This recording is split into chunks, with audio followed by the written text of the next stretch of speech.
West Hill United is a progressive spiritual community where how you live is more important than what you believe. West Hill United is a people, a place, an idea. We are a community living out of a progressive faith, striving to make a positive difference in our own lives, the lives of others, and the world. Join us Sundays at 10:30 a.m. or connect with us at any time.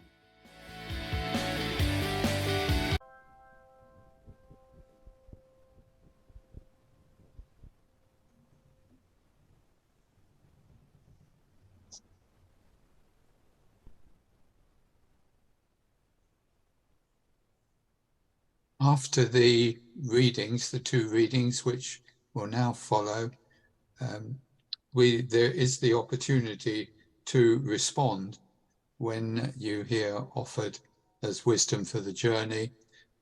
Respond, may we walk in its light. This is not compulsory, but please feel free to do so if you wish.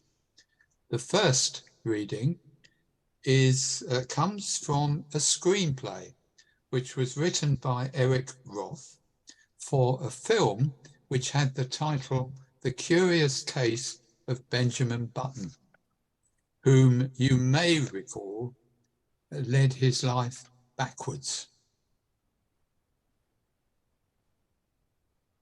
For what it's worth, it's never too late, or in my case, too early, to be whoever you want to be.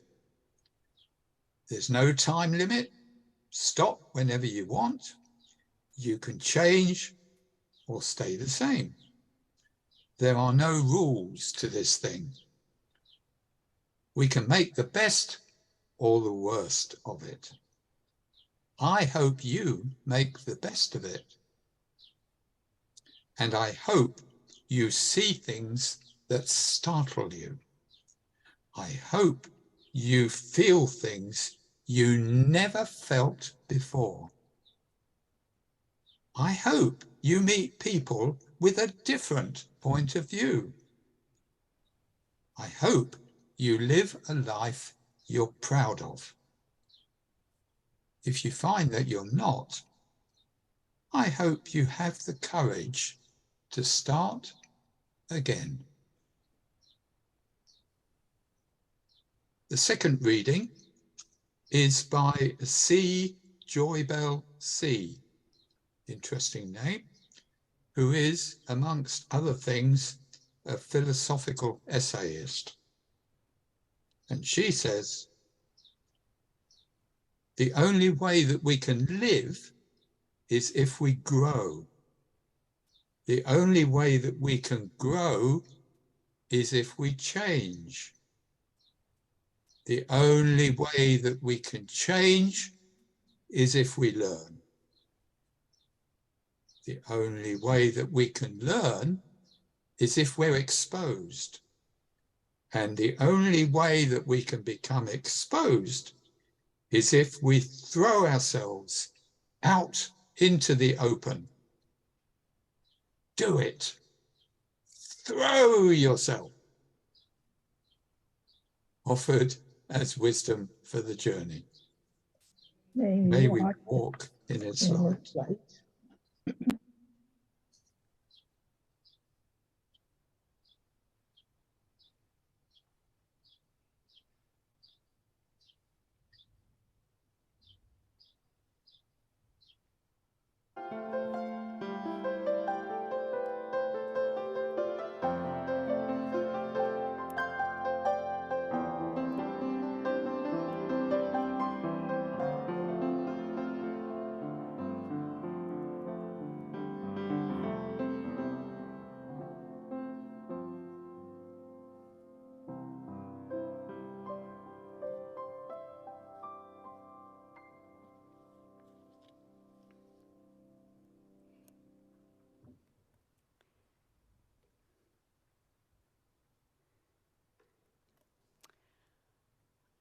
We've spent a suburban weekend so far with Scott diligently in the backyard trying to grow a lawn because that's what you do in the burbs, right? It's been a process that has taken many weeks to prepare. I'm trying to see if I can get rid of that puffing noise. It's taken many weeks to get going, but yesterday he threw the seed out. He put it in a little thing, sprinkled it all over the place, and then he covered it up with dirt. And that's why I mentioned it today, because he was throwing, right?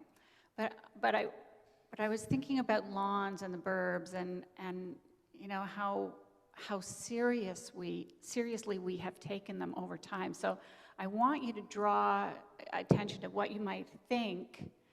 You know, if you were looking for a 1950s ad about a lawnmower, what would it look like? Like, what would you see? You've got an image in your head. It's pretty easy, right?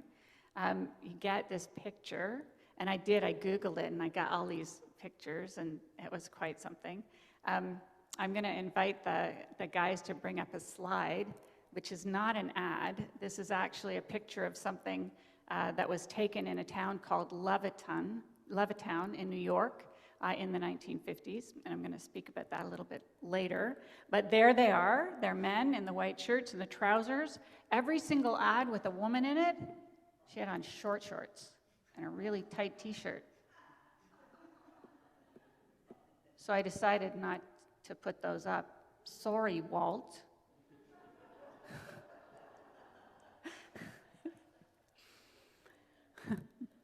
But there's that throwing seed and dealing with it is part of what I wanted to speak about today.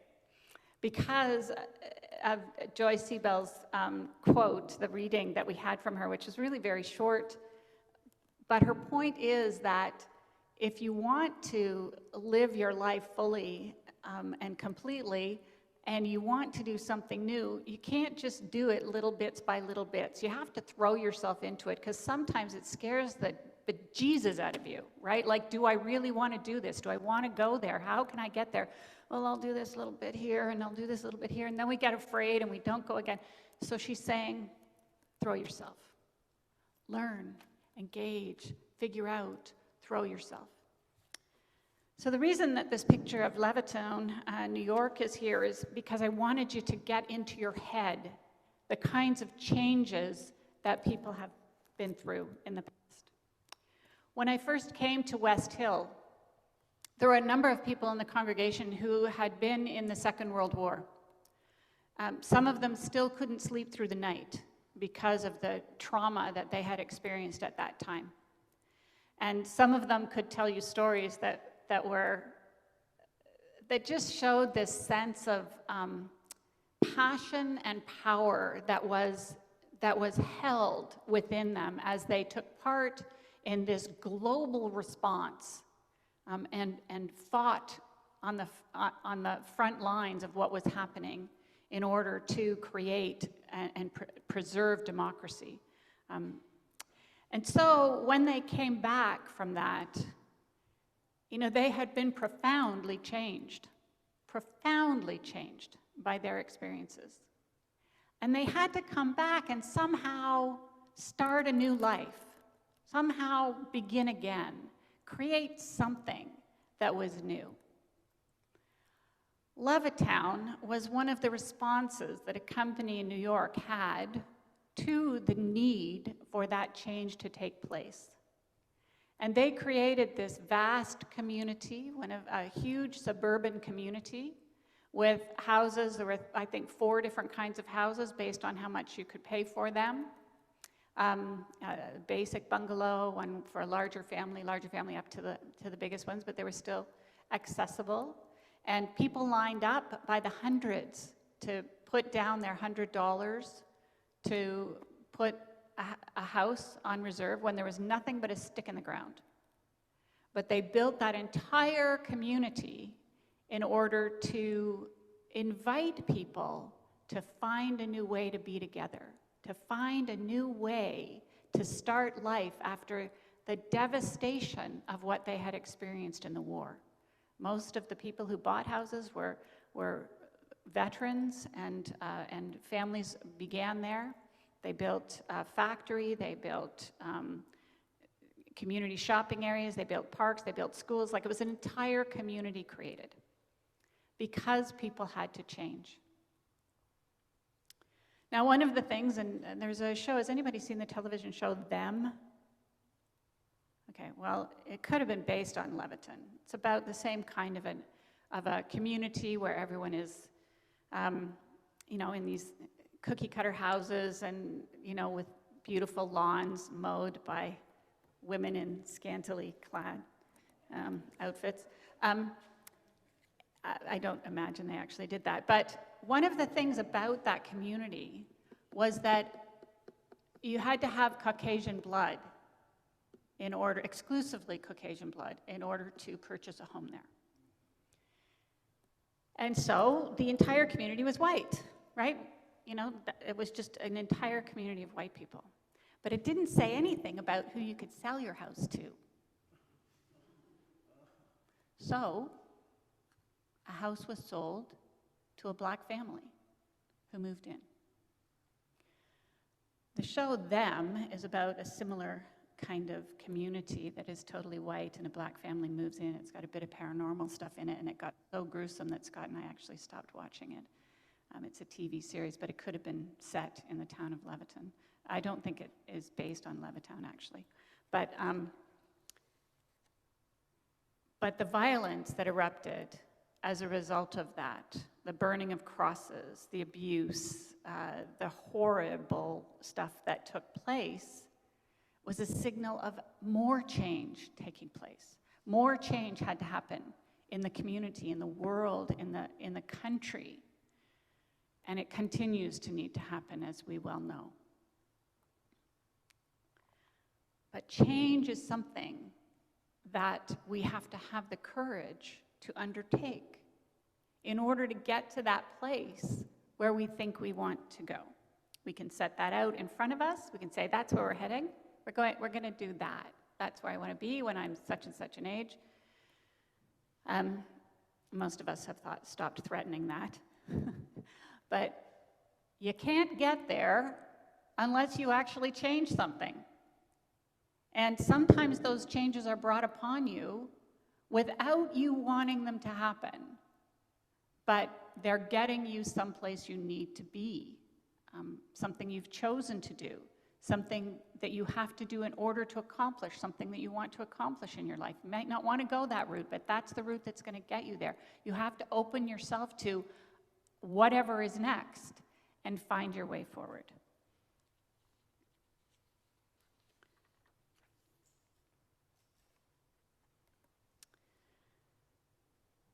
The 1950s is a really good time to talk about change because of the post-war experience.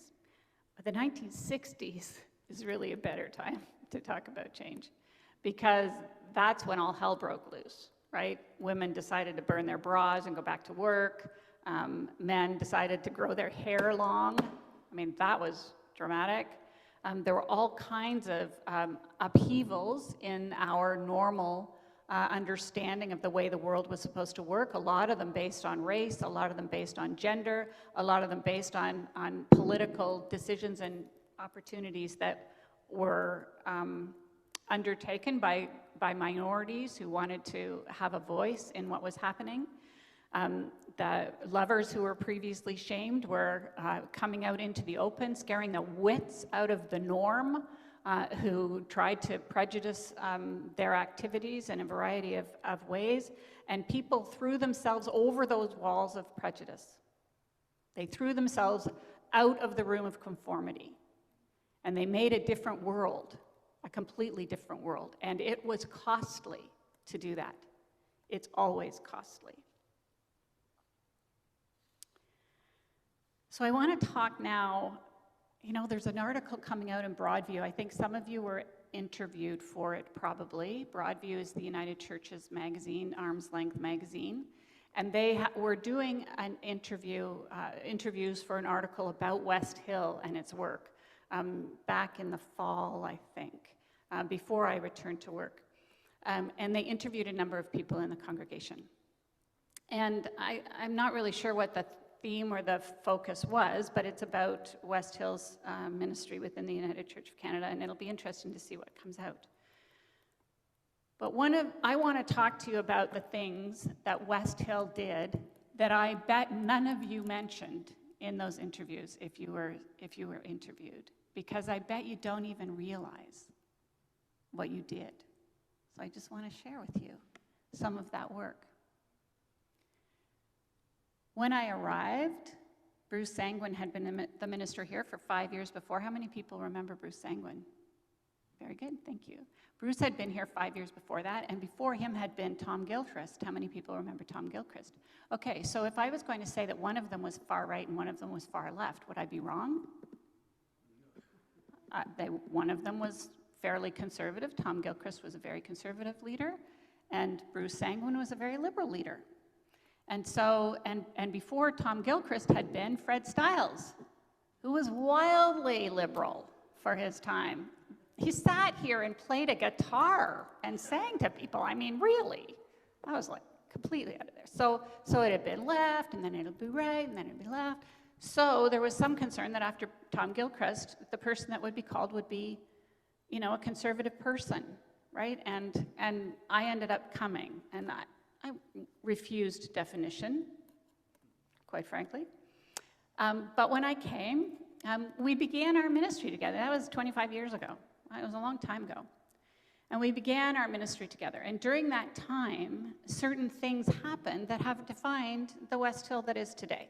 But one of the most significant ones was that a member of the congregation who left sometime later said, you know, damn it, we never want to have another one of those really conservative ministers in this place again. We need a stake in the ground. We need to decide who we are and put that down, because we don't want people coming in here telling us what we believe anymore. So I said, okay, what do you want to do?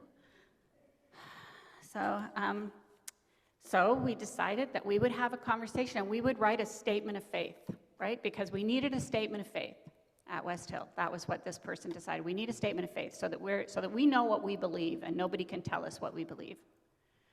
So we sat down, we got a group of people together, and we sat down. I think there were 13 of us, and we sat down at the table in that room, those big oak tables that weighed a ton, right? And you put them together.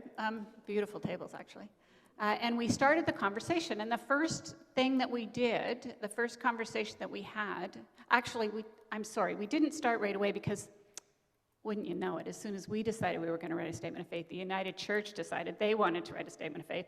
So we went through their entire process before we went back and did our own, differentiating ourselves from whatever they were going to come up with. So after that, we all sat down at the table and we started to have the conversation. And the very first thing that someone said was, well, the one thing it has to say is the Bible is not the authoritative word of God.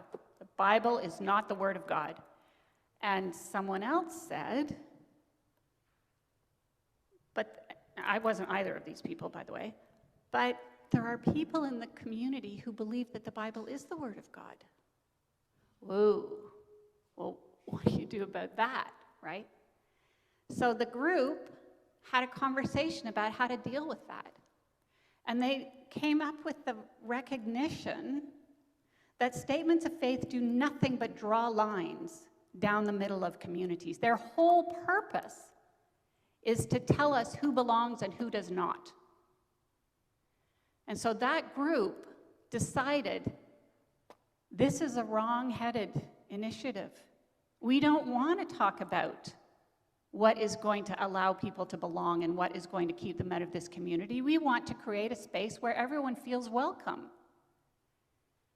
And so they decided that they would write a statement of values. And I have goosebumps when I tell you that, because you have no idea how significant that was at that point of time and how imperative it was that it came from the people of this community and not from one of its leaders.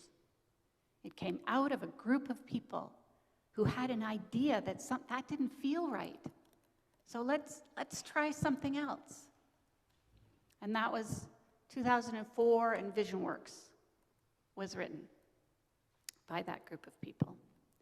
And at that time, the group of people said, We have to do this regularly because we'll probably change our minds about things.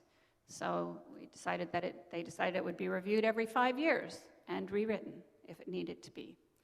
So the next time it was rewritten, the group decided that they needed to take out all the religious language because it just sounded, there was stuff that still sounded too churchy. So they took that all out 5 years later. 5 years later, they were a little more tolerant about that. They put some more religious, I don't know, it doesn't matter. I wasn't part of any of those conversations because the community did them. And that's the piece that I want to speak to you about today, because you have an incredible vision before you. You always have. It's never been static. It's never been the same thing. You've never all agreed on it. But you've had this sense that there was an urgent need for what you were doing. And now I'm going to tell you about that urgent need. Because that's an incredible sound, incredible phone, someone's phone. Someone's phone's ringing. But I want to tell you about that urgent need. And I don't think I really have to say that much about it, because you've all experienced it. And you know that there's this divide happening in society, which is hard and harsh and challenging and makes us feel terrible. I phoned the Canadian Tire yesterday because there was a bunch of people standing in the driveway waiting for chips at a chip truck, and when I suggested they line up on the sidewalk instead of in the driveway, making us have to wait to get in and out of the store, they were so rude that I phoned the manager and I said, if that chip truck doesn't have some guidelines, I'm going to the other Canadian Tire because it's the same distance away, just the other way up the road. So there seems to be no tolerance for community engagement, or everyone is intolerant. There's a guy on our street who moved in about 6 months ago with a "Fuck Trudeau" sign on it, the back of his truck. And I keep thinking I'm going to go down and have coffee with him, but I'm pretty sure Scott would have a fit, But it's a big, black truck, a double cab truck, you know what I mean? I was chased off the road by one on the 427 one day who tail-ended me so closely that I touched the brakes, and then that made him really mad. So he tail-ended me even further, so I slammed the brakes, and he had to head off the road, and that made him really mad. So he came after me and put on these lights that meant I had to drive with I'm trying to get away from him, with my hands. Anyway, by that time I was on the phone with the police and everything was fine. But there is an aggression in our society which is so upsetting that it needs to be addressed. And I have no idea how to do that. But you do. And you have worked on that over the course of time. You have lifted up values that need to be lifted up in this world. You have stated them, and you have stated them clearly, and you have lived them out. And this community is an example of every single community that comes together and talks about being present to one another, living according to the laws of love and justice, of values, of speaking of those things that are good in this world and challenging those things that are poisoning it. And I'm talking about congregations, religious communities across this country. I'm not particularly talking about fundamentalist communities because their focus is on another world, and I'm talking about what happens here. So while they may care for one another and do good things, it's not got the same focus that I'm referring to now. Over the course of the last 50 years, since 1964, denominations in Canada have continued to decline.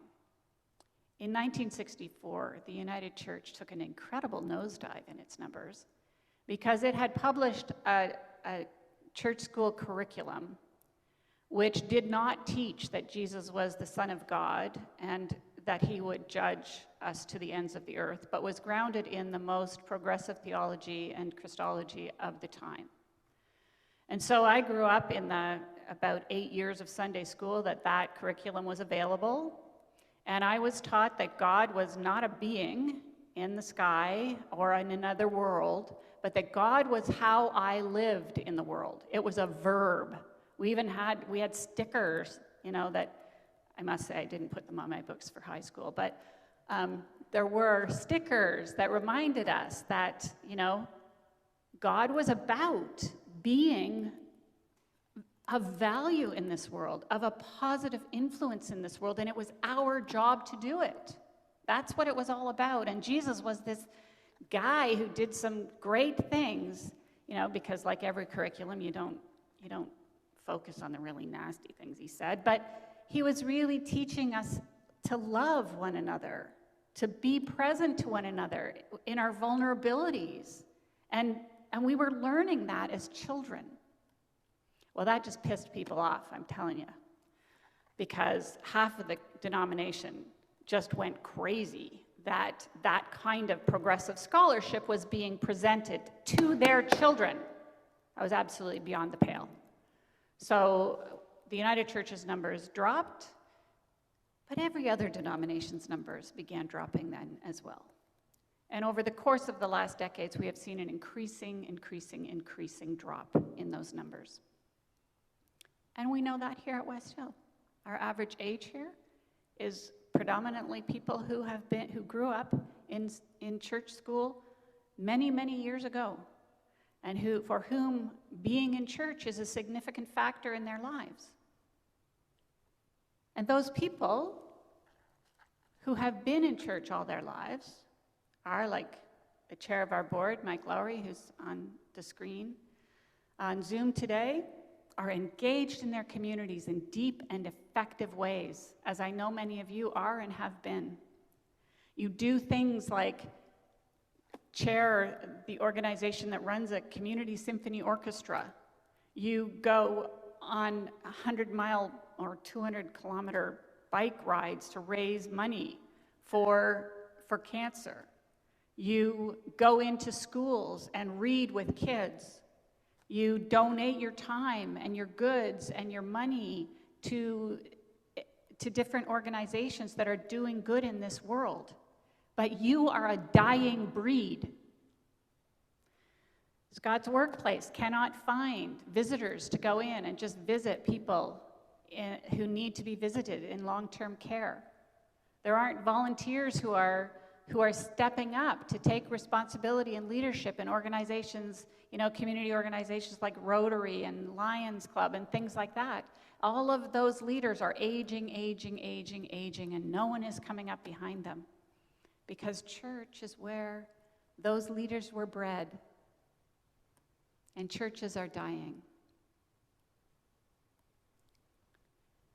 When I returned to work after being away for a couple of years, one of the things that excited me the most about being here was that while I was away, and maybe even between leaders, I'm not sure, I don't know what drop-kicked that project into being, but you had hired someone to come in and help you create a vision, and we'd done that in the past. West Hill had people come in and helped us come up with a new vision and how to move forward. But this vision was one that would take you out of this space and out into a broadly dispersed community. It would take you into connecting with people around the globe, because you had chosen to stay connected, throughout COVID, to have an interactive platform, not just okay, we're going to record this and then we'll put it out there and everybody can sit and watch it when they feel like it. It was about creating a relationship, which is what transforms people's lives, creating relationship. And so that vision was born. The person didn't come in and say, okay, this is what I think you should do. That person sat and listened to you, and they were inspired by what you did. And they helped you see how important and crucial that was to bring that into being, and they helped you devise a plan.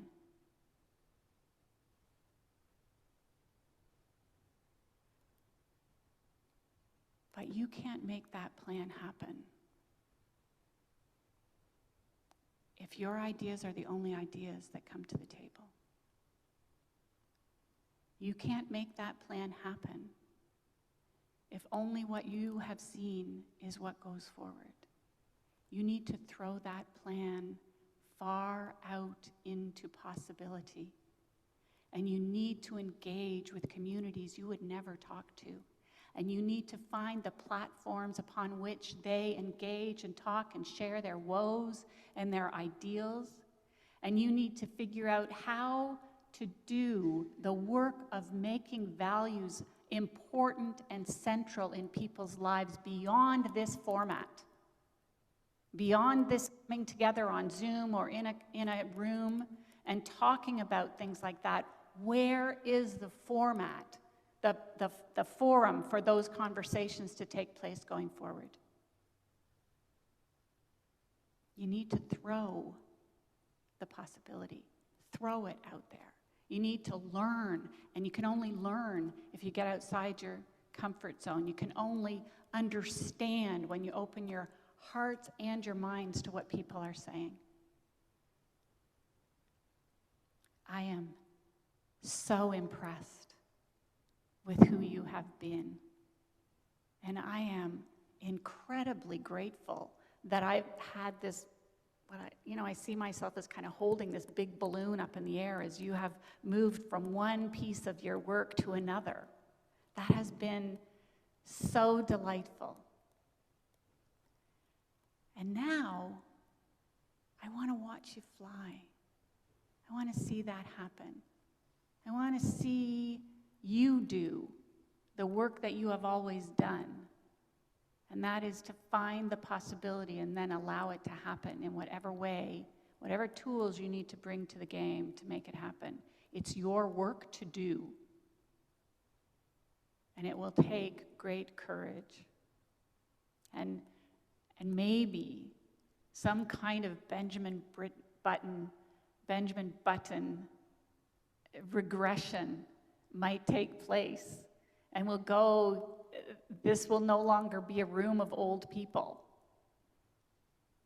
But the vision will grow younger and younger and younger by day. Because no one needs to be mean. And no one needs to exclude others. And no one needs to be histrionically protective of what they have. If we open our hearts and share what we know, what we love, what we have, into a world that so desperately needs that to be done.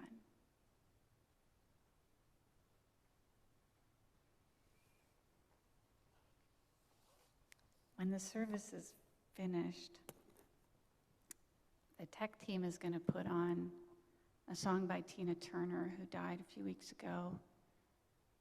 And I can't tell you the number of hours I've stomped around my house screaming Tina Turner at the top of my lung. Not Tina Turner, but one of her songs, of course.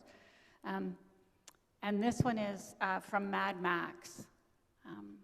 And it's a song about a people who have been left to their own devices and don't have anything but dreams. And over again, someone says, "Oh, we'll fix you. We'll make it better." And she's saying, "Damn it, we don't need another hero.